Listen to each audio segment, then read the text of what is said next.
In this video, I attempt one of the hardest Minecraft challenges I have ever done, beating Minecraft while only walking on sand. When I came up with this idea, I did not know how long it was going to take or if it was even possible at all. The first problem in this challenge I had to deal with at the start of every single run. Basically, if I didn't spawn on sand or right next to sand, the run was dead. This led to me resetting a ton. I'm talking about 40 or 50 times before I even had a usable run, but I never lost hope. Here we go, we're going to spawn on a nice desert, it's going to be great, and we did not do that. After a while, I finally got this run. Before I get too far into this run, let me make sure you all understand the rules and what counts as a walk. Basically, a walk is anytime I input A, D, S, or W. Another way to think about this is anytime I change my X or Z coordinate while not on sand, I lose the run. That means moves like this are completely legal though. Notice how my X and Z coordinate are remaining absolutely the same as I go up and down the dirt. That also means that a move like this is completely legal, where I start on dirt and jump onto sand. Notice how at this point I'm in the air and my X and Z have not changed. Now I start moving to the right to land on the sand. This means I did not walk across the dirt, however I just moved while in the air. A few other things I wanted to call out that seem obvious to me but just to prevent angry comments. Swimming is not walking. I can swim over anything as long as I'm not touching the blocks below me. And I can ride animals completely freely. That's the animal walking. My character Steve is not walking, he's just sitting. So now that you know all that, here's how I started my first real attempt even though I didn't spawn on sand. I break the sand next to me and the dirt below me. I then collect the sand, jump up, and place it underneath me. Alright, this is a start. So the first thing we did is gathered some of the sand right next to where we spawned, and then we swam through the water trying to find a good tree to get to, and then we built ourselves a little bridge of sand to get our first piece of wood. Progress has been made. We then very carefully dug down and placed sand below us as we went and gathered some stone.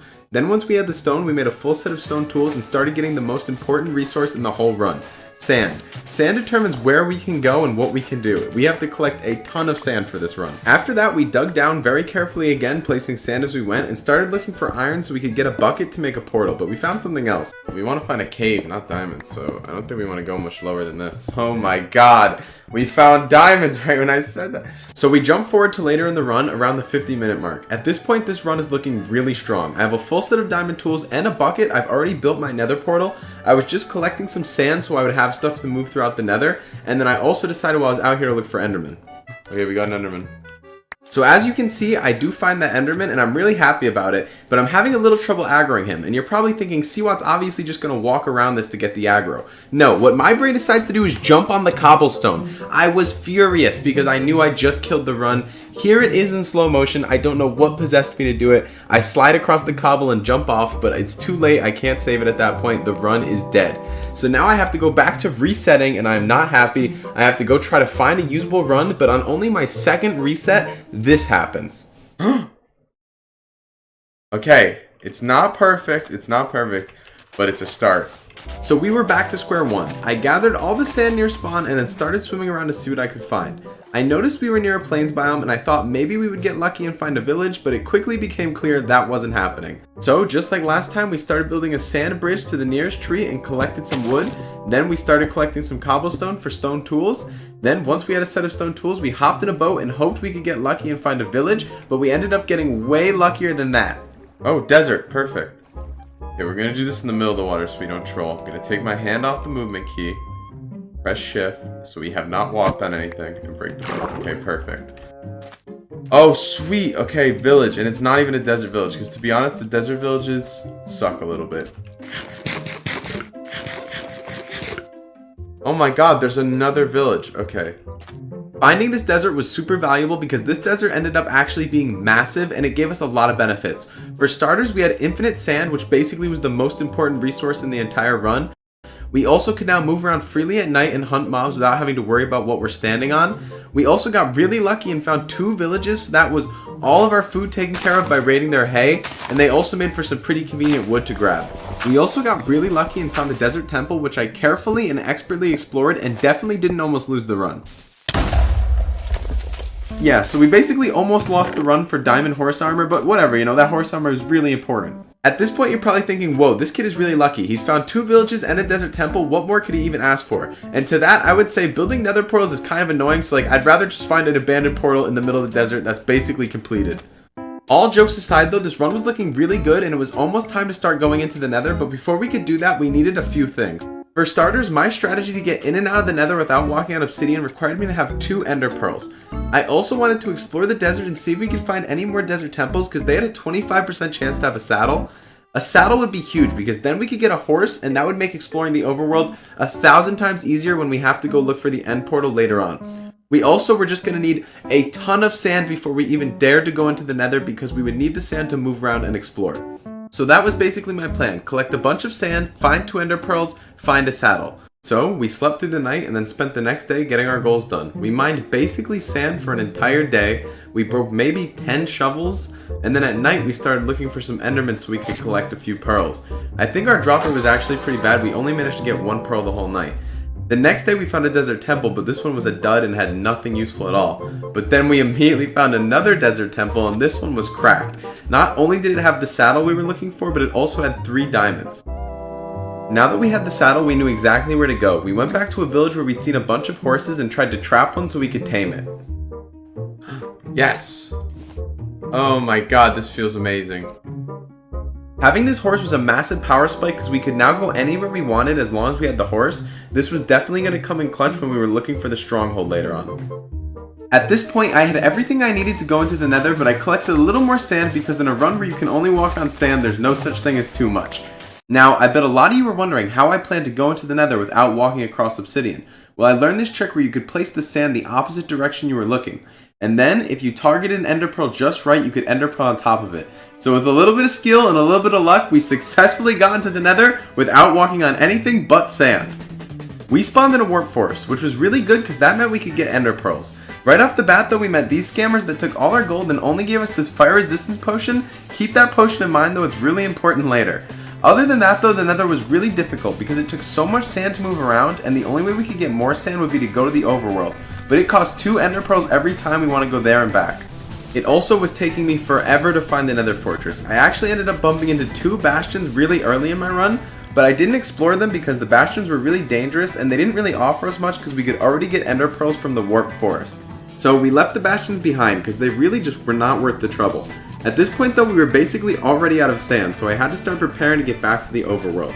Luckily I came up with a plan. I lured the endermen into this corner with my absolute dump truck and then trapped them in this boat. This made them really easy to kill and they would not teleport away. We actually got pretty bad drop rates though, so it took me a while to get the pearls we needed. But once we were ready, we leaned over the side of the portal on top of the sand and we started going back to the overworld. One problem we had though is when I went to throw my ender pearl to land on top of the sand, the first one went back through the portal, so it cost 2 ender pearls to get back to the overworld this time. So we got back on the sand collecting grind and collected as much as we possibly could, and then we got ready to go back into the Nether. Keep in mind though, that ender pearl went through the portal, so we now had a rogue pearl. I had no idea what was going to happen when we went back through. There is a chance that there's another pearl lying around. Holy crap. Oh my god.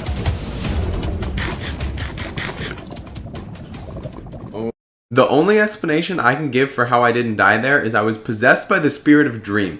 My brain just instantly remembered that I had that fire resistance potion from the piglin bartering, and I managed to drink it just in time to save the run.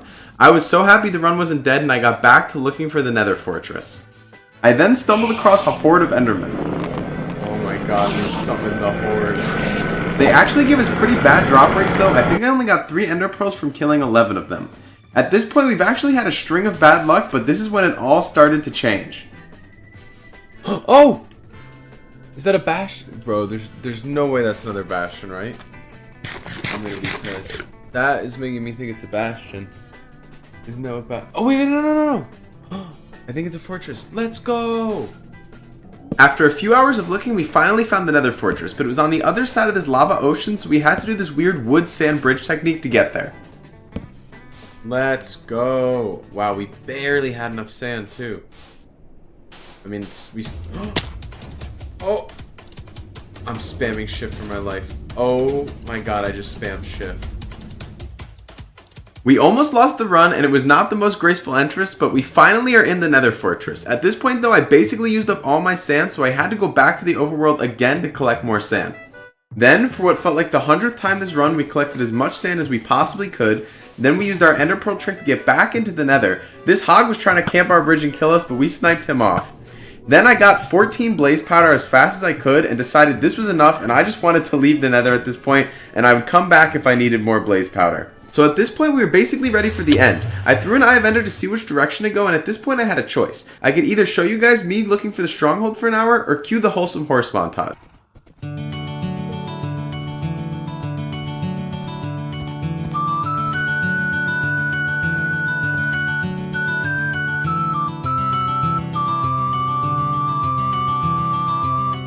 After a bit of triangulating, I figured out where the stronghold was roughly, but I could not find it underground. But after about 30 minutes, we finally made it to the stronghold.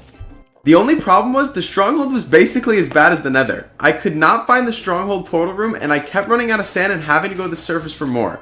But after basically covering the entire stronghold with sand, we managed to find the portal room.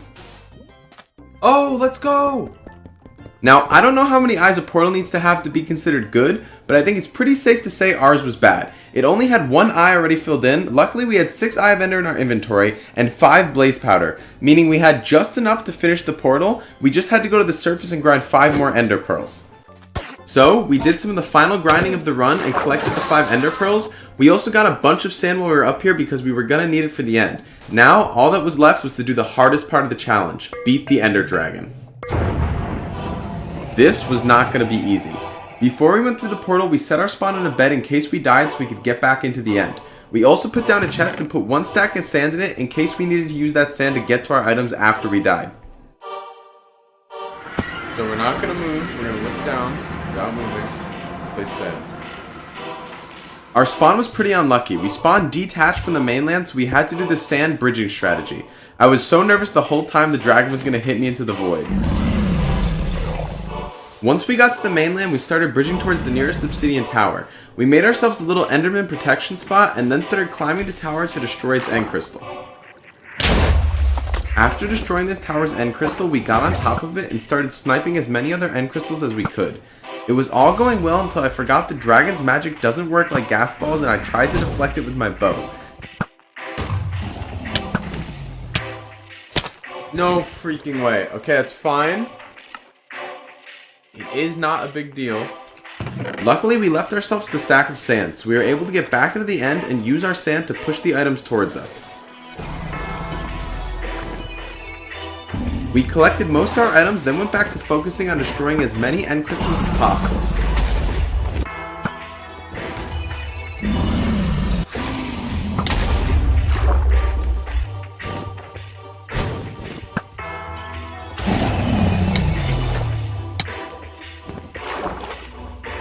While trying to go to the other side to get more end crystals, we must have looked at an enderman because 1 aggroed on us. We hid under our enderman protection, but the dragon managed to kill us again with magic. This was not a big deal though. We just collected some of the sand from the main room that we'd placed down before and used that to connect to our main sand bridge.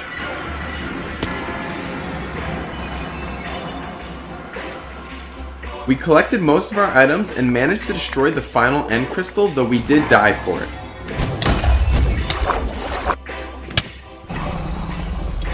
At this point, I began to notice a pattern. Every time we died, we found less and less of our items. We were going to end up in a situation where we had nothing to fight the ender dragon, so I came up with this strategy. I made a chest and filled it with stone swords, so even if I lost all my items, I would still have about 7 lives worth of swords. It's a good thing we did it too, because I died immediately after while setting up some sand to fight the dragon. At this point though, our win condition was basically set. We just kept dying and respawning with stone swords and would rush down the dragon. We managed to land the first real hit, but he immediately killed us after. But after that, we got a good session in, and then we started going Levi Ackerman on his ass. I was dual wielding swords. We were pounding on the dragon. It looked like we were gonna win. I thought about how annoyed and angry I was mining sand for hours during this run, and I unleashed the full strength on the dragon. Let's go, baby! Woo! Everything looked fine, but the dragon left us with one final challenge of the run, and it was very fitting. He'd replaced the sand we were standing on with bedrock, so I had to make sure I jumped very carefully into the end portal not to walk across the bedrock. But I thought for a second, realized that it should be a pretty safe jump, and did it. And that, after 13 hours of intense Minecraft, is how I beat the game while only walking on sand.